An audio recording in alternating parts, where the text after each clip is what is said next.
Alrighty then. On this week's episode of Talking Biographically about random political figures, still working on the title, we have former Minnesota governor and pet detective Jesse the Body Ventura.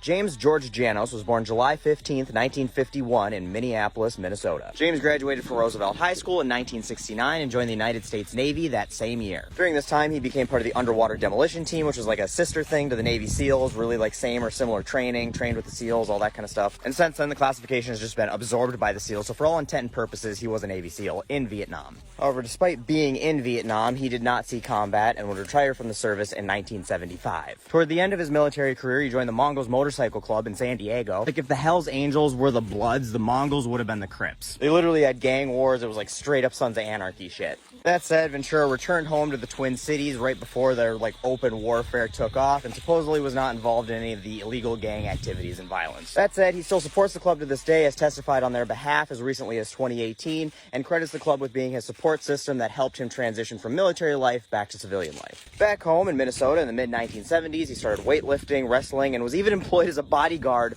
for the Rolling Stones. One time while on the road, he was in the dressing room with Keith Richards and Ronnie Wood, and their manager bursts in and says, "The police are here!" And immediately they start feverishly flushing things down the toilet, because that's what you do when you're Keith Richards and you hear that the police are here. After flushing thousands of dollars of Rockstar dietary supplements down the drain, Stuart Copeland and Sting burst into the room. As his professional, wrestling career started to take off, he adopted a stage name and personality, adopting the persona of the ripped beach bully who, would kick over your sandcastle and steal your girlfriend. Adopted the stage name Jesse the Body Ventura based on Ventura Beach, California, where, his personality would exist. Not a whole lot of beach bullies on Lake Minnetonka, I guess. Actually, never mind. Doesn't matter. Obviously, he was a heel in wrestling, or the villain in the wrestling arena, which was a persona he'd kind of keep well after his wrestling career. He eventually made it to the WWF and would continue wrestling up through the mid-80s until health problems kind of pressured him into retirement. He remained involved in WWF wrestling entertainment into the 90s, hosting a radio show and commentating on the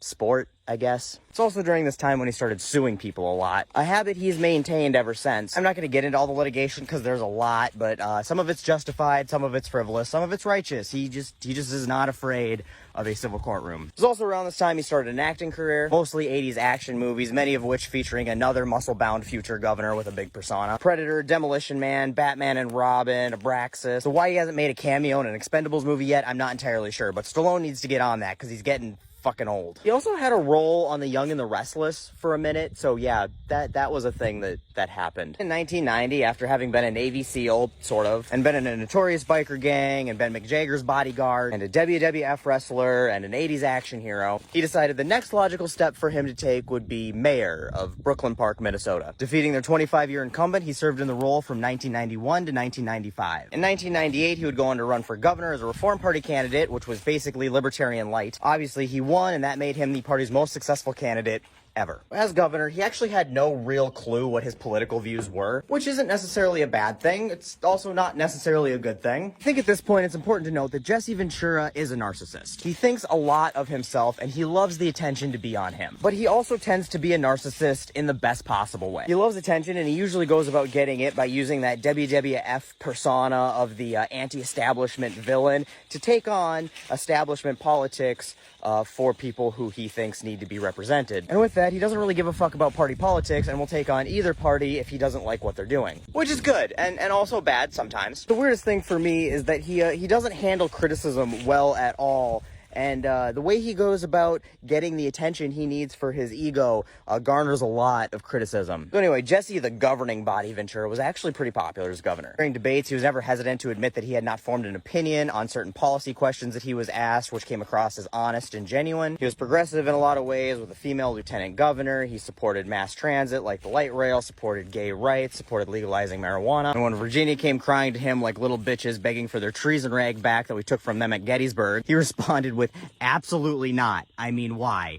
We won." Which may have been my favorite quote of his as governor. He generously funded public education, but also was not a real big fan of teachers' unions and didn't think a whole lot of money should go towards higher education, like college, which is weird, but whatever. He got a bunch of tax reform done and a budget policy passed, which was probably his greatest legislative accomplishments, but also maybe not the best legislative accomplishments. Minnesotans got tax rebates under his policy, which made him more popular, but it also took us from a $3 billion surplus when he took office to a $4 billion deficit when he left office. And that obviously made him less popular. Also, having no party to support him and write legislation for his agendas, he had to get real creative with the way he governed. And he did this by expertly wielding veto power. He would force both sides of the aisle to consider his legislative desires under threat of vetoing whatever the fuck they were trying to pass. During his first year, he vetoed 45 bills, only 3 of which would get overturned. So ultimately, he ended up being pretty successful for a one-term independent governor that didn't have the support of a party. But remember, I told you he doesn't handle criticism very well, and the media criticism eventually got to him. It ended up being the reason he decided to not run for re-election. Also, towards the end of his term, he's contemplating resigning early so his lieutenant governor, May Shunk, could be the first female Minnesota governor, which was a cute thought, but also a thought that a lot of people didn't think was so cute, and he got a lot of criticism for that too, so he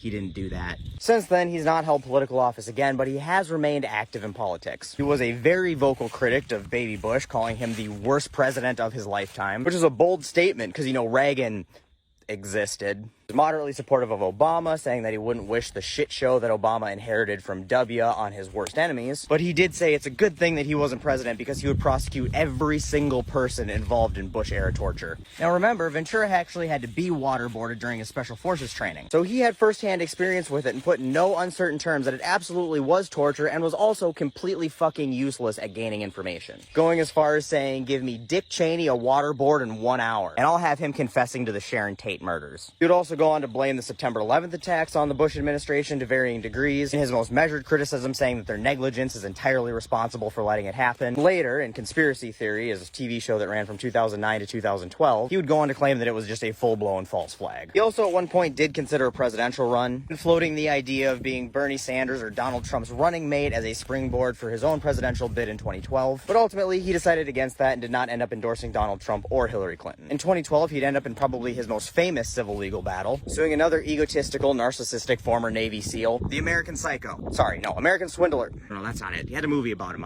American Sniper. Kyle Bradley. No. Chris Kyle. For defamation in a story he told about knocking Jesse Ventura out in a bar. It's kind of funny that that's the one he got sued over, because it kind of seems like the whitest of his lies. Well, considering the lies about his military record, and lies where he was bragging about mass murdering U.S. citizens, lies about murdering carjackers, lying about donating his book proceeds to a veterans charity when he in reality kept pretty much all the profits. Anyway, in the middle of this defamation suit, Chris Kyle died of accelerated lead poisoning because he's a fucking idiot. And Jesse Ventura would go on to win his defamation suit against his recent widow, which I simultaneously feel like it was in bad taste, but also well-deserved. I don't know, the world's a fucking great place. But either way, fuck Chris Kyle. Fast forward to today, and Jesse Ventura is still trying to narcissistically stay relevant by fighting the good fight, speaking out against the establishment and talking about billionaires like he's Bernie fucking Sanders. So yeah, that's Jesse Ventura, a guy who's really easy to hate one day and really hard to hate the next. Does a lot of good things for maybe the wrong reasons, or maybe the right reasons. I don't fucking know. He's an odd character. And I can't say I always agree with him, but I can say he has always been entertaining, and he has led one hell of a life.